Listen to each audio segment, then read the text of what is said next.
శుభోదయం. క్రీస్తునందు అత్యంత ప్రియమైన విశ్వాసులారా, మన ప్రభు అయినటువంటి యేసుక్రీస్తు వారి యొక్క పవిత్ర నామములో మీ అందరికీ ఉదయకాల శుభాలు తెలియజేస్తున్నాను. 10th డిసెంబర్లో ఈ ఉదయకాల సమయం దేవుని యొక్క అసలైనటువంటి కృపను దేవుడు మనందరికీ దయచేయటాన్ని బట్టి మనం ఎంతగానో దేవునికి రుణస్థులుగా కృతజ్ఞతలు చెల్లించాల్సిన వారిగా ఉన్నాం. ఈ దిన మన టీఎల్సీ దిన ఆహారంలో దేవుని యొక్క వాక్యాన్ని మనం జ్ఞాపకం చేసుకుందాం. ఎస్తేరు గ్రంథం 4వ అధ్యాయం 17వ వచనాన్ని మనం చదువుకుందాం. అటువలనే మొర్దెకై బయలుదేరి ఎస్తేరు తనకు ఆజ్ఞాపించిన ఎంతటి ప్రకారముగా జరిగించెను. దేవుని బిడ్డలారా, ఉదయకాల సమయంలో దేవుడు ఈ భాగంలో 2 శ్రేష్టమైనటువంటి తలంపుల ద్వారా మనతో మాట్లాడుతున్నారు. మొదటి తలంపు ఏంటంటే, అటువలనే మొర్దెకై బయలుదేరి అనేటువంటి మాట ఉంది. అంటే మరి సుజన్న కోటలో ఉన్నటువంటి పరిస్థితులు, ఆ పరిస్థితులను బట్టి మరి యూదులైనటువంటి వారికి వ్యతిరేకంగా హామాను అనేటువంటి వాడు చేస్తున్నటువంటి కుట్ర, ఇదంతా తెలిసిన తర్వాత ఈ యొక్క సమాచారాన్ని రానటువంటి ఎస్తేరుకి తెలియపరచడం జరిగింది. తెలియపరిచిన తర్వాత ఎస్తేరు మరి తన దగ్గర ఉన్నటువంటి షండుని పిలిచి మొర్దెకైకి ఒక సమాచారం, ఒక పని అప్పగించింది. పని అప్పగించిన వెంటనే దేవుని బిడ్డలారా గమనించండి, మొర్దెకైకి ఎస్తేరు ఏమవుతుందో మనకు తెలుసు. ఒక వరుసలో చూస్తే చెల్లెలవుతుంది. రెండవ వరుస అయితే తను పెంచినటువంటి మరి కుమార్తెగా ఉన్నటువంటి పరిస్థితి.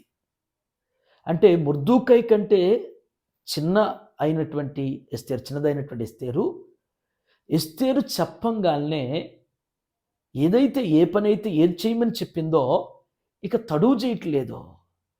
లేకపోతే ఎస్తేరు నాకు చెప్పటం ఏంటి, ఎస్తేరు చెప్పంగానే నేను చెయ్యాలా, చెప్పంగానే నేను వెళ్ళాలా, చెప్పంగానే నేను అని భావించలేదు మొర్దెకై.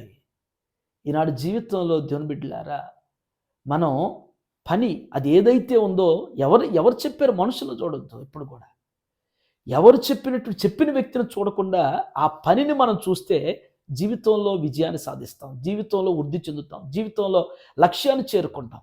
మనం మనిషిని చూస్తాం కానీ పనిని చూడం. కాబట్టి ఈరోజు ఎక్కడున్నావో అక్కడే ఉన్నాము, ఏ స్థితిలో ఉన్నామో ఆ స్థితిలోనే ఉన్నాం.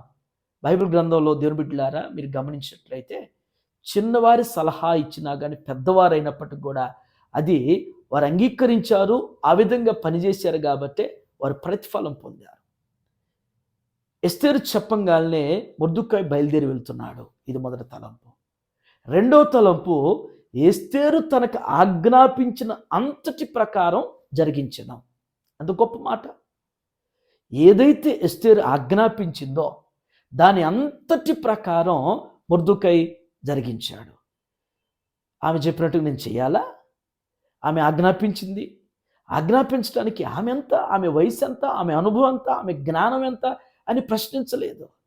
అంటే లేకపోతే ఇంకా చులకనగా తీసుకోలేదు. అంటే లేకపోతే అదొక నెగ్లిజెన్సీగా, నిర్లక్ష్యతనం అనేటువంటిది మరి మొర్దెకై వ్యవహరించలేదు. ఆజ్ఞాపించిన దాని అంతటి ప్రకారం చేశాను. ఈనాడు దేవుని బిడ్డలారా, మనం పనిచేసేటువంటి స్థలంలోనైనా, మనం నివసించేటువంటి గృహంలోనైనా, మరి మనకు కలిగినటువంటి వాటిలో మరి చెప్పిన దాని ప్రకారం ఆజ్ఞాపించినటువంటిది మన బాస్ ఇది చేయమని చెప్తే చేస్తామా? పెండింగు మన జీవితంలో, మనలో ఒకలాంటి నిర్లక్ష్యం, ఒకలాంటి తత్వం, నేనెందుకు చెయ్యాలి, నేనెందుకు ఉండాలి, చెప్పినట్లు చెయ్యాలా, చెప్పినట్టు వినాలా, చెప్పినట్టు చెయ్యాలా, చెప్పినట్టుగా నేను చెయ్యాలని ఎక్కడనుంది అని చెప్పేసి మాట్లాడతాను. కాబట్టి ఈ వైఖరి ఉండటాన్ని బట్టే దేవుడు కూడా మన పక్షాన ఏది చేయటానికి మరి ఆలస్యం అవుతుంది. మొదట ఈ తత్వాన్ని, ఈ స్వభావాన్ని, ఈ గుణాన్ని తీసివేసుకుని మరి చెప్పిన దాని ప్రకారం ఆ పని ఎవరు చెప్పినా కానీ చెయ్యాలి, అది కంప్లీట్గా నేను చెయ్యాలనేటువంటి తత్వం కలిగి ఉన్నప్పుడు దేవుని యొక్క కార్యాలు, దేవుని యొక్క ప్రణాళికలు మన జీవితంలో నెరవేర్చబడతాయి. అలా కాకుండా ఒకవైపున దేవునికి అంటే ఆధ్యాత్మికంగా కూడా చేయలేకపోతున్నావు, భౌతికంగా కూడా చేయలేకపోతున్నావు, జీవితంలో ఏది సాధించలేకపోతున్నావు. ఒకవేళ మనల్ని మనం ఈ ఉదయకాల సమయంలో స్వపరీక్ష చేసుకుంటూ ఈ లేఖనాన్ని బట్టి ఎస్తేరు మొర్దుకైలు మరి మొర్దుకై ఎలా చేశాడు, ఏ విధంగా ఉన్నాడు అనేటువంటిది మనం గ్రహించుకుని ముందుకు సాగుటకు పరిశుద్ధాత్మ దేవుడు మనం స్థిరపరచునుగాక. ఆమేన్. ఇది మన క్వశ్చన్ ఏంటంటే, హిందూ దేశం మొదలుకుని కూషు దేశం వరకు ఎన్ని సంస్థానాలు? హిందూ దేశం మొదలుకొని కూషు దేశం వరకు ఉన్నటువంటి సంస్థానాలు ఎన్ని సంస్థానాలకు ఎస్తేరు రాణిగా ఉన్నారు? ఈ దినం వివాహ వార్షికోత్సవం జరుపుకున్న మన సంఘ సభ్యులు ప్రఫుల్కును మౌనికకు వివాహ వార్షికోత్సవ శుభాకాంక్షలు తెలియజేస్తున్నాను. దేవుని యొక్క సంకల్ప ప్రకారం జతపరచబడినటువంటి బిడ్డలు ఆయన ఆరోగ్యాలతో, సకల సౌభాగ్యాలతో, శాంతి సమాధానాలతో దేవుడు ప్రఫుల్ దంపతుల్ని వారికి ఇచ్చిన బహుమానాన్ని దేవుడు అన్ని విషయాల్లో అభివృద్ధిపరచునుగాక. ఆమేన్. అలాగే మరి వినయ్ కుమార్, విజయవర్ధిని, దేవుడు వినయవర్ధిని ఇరువురిని కూడా దేవుని యొక్క సంకల్ప ప్రకారం 127 సంకీర్తన దేవుడు బిడ్డల జీవితంలో స్థిరపరిచి మరి కానా విందులో దేవుడు చేసినటువంటి అద్భుతం మరి వినయ్ కుమార్, వినయవర్ధిని వారి జీవితంలో దేవుడు స్థిరపరుస్తూ దేవుడు బిడ్డలకి అన్ని విషయాలు ఆయన ఆరోగ్యాలు, సకల సౌభాగ్యం, శాంతి సమాధానం అనుగ్రహించి ఆర్థికంగా, ఆత్మీయంగా దేవుడు వారిని అభివృద్ధిపరుస్తూ వారి ప్రతి అవస్థతలు కూడా దేవుడు వినయ్ దంపతుల్ని దేవుడు జ్ఞాపకం చేసుకుని బలపరచునుగాక. దేవరని దీవెనలు ధారాళముగను వీరలపై బాగుగా వేగమెదిగ నిన్ను. దేవరని దీవెనలు ధారాళముగను వీరలపై బాగుగా వేగమెదిగ నిన్ను. దేవరని దీవెనలు ధారాళముగను వీరలపై బాగుగా వేగమెదిగ నిన్ను. ఎందుకు నన్నింతగా నీవు ప్రేమించితివో దేవా? ఎందుకు నన్నింతగా నీవు ప్రేమించితివో దేవా? ప్రార్థన చేసుకుందాం. ప్రేమ నమ్మకమైన మా ప్రియ పరలోకపు తండ్రి, మీ పరిశుద్ధ పాదాలకు వందనాలు.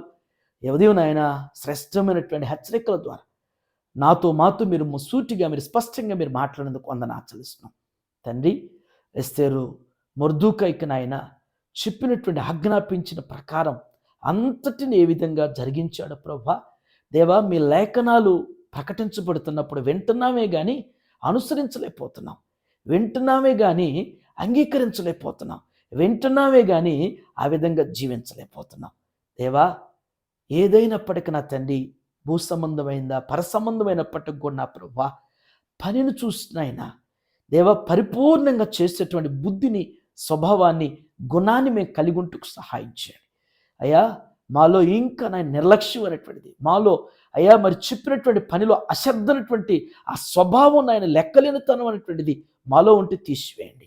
లోపాన్ని సరిచేసుకుంటూ నా తండ్రి మీ ద్వారా దీవించబడేటువంటి స్థితిని మాకు మీరు దయచేయండి. ఇది నాయన వెడ్డింగ్ యానివర్సరీ జరుపుకున్నటువంటి బిడ్డల ప్రభా, వినయని బట్టి, వినయవర్ధిని బట్టి మీకు వందనాలు ప్రభా. దంపతులు మీరు దీవించండి. ఇలాంటి వివాహ వార్షికోత్సవాలు వారి జీవితంలో ఇంకా అనేకం జరుపుకోవటానికి వారికి అనుగ్రహించినటువంటి ఇరుపక్షాల తల్లిదండ్రులని, వారి కుటుంబాన్ని మీరు దీవించి అన్ని విధాలుగా అన్ని విషయాల్లో ఆస్వాదిస్తూ అభివృద్ధిపరచండి. అలాగే ప్రఫుల్ ఆయన మౌనికను జ్ఞాపకం చేసుకుని ప్రభా, చిన్న కుటుంబాన్ని మీరు దీవించండి. బిడ్డలు చేసే ఉద్యోగంలో మీరు తోడుగా ఉండి అన్ని విషయాల్లో కూడా కుటుంబాన్ని వర్ధలింపజేసి అయ్యా మరి ఇరుపక్షాల వారి తల్లిదండ్రులు మీరు జ్ఞాపకం చేసుకుని బలపరిచి ఇలాంటి వెడ్డింగ్ యానివర్సరీస్ వారి జీవితంలో ఇంకా అనేకం జరుపుకోవటానికి మీ కృపా సహాయతను బిడ్డలకు దయచేయమని మరొక పర్యటియాల్సిన అనుదిన ఆహారం చూస్తున్న ప్రతి కుటుంబాన్ని, ప్రతి బిడ్డను కూడా మీ చేతులు సమర్పిస్తున్నాను ప్రభా. అయ్యా బిడ్డలకు నా తండ్రి వారు కొన్నటువంటి కొదువులను వారి ప్రతి అక్కర్లు మీరు తీర్చి మీకు సాక్షికరంగా, మహిమకరంగా బిడ్డలు మీరు ఎత్తిపట్టమని యేసయ్య అతి పరిశుద్ధమైన నామంలో అడిగి వేడుకొని పొందుకొని ఉంటున్నాం తండ్రి. ఆమేన్. దేవుడు మీ అందరికీ తోడైండి గాక.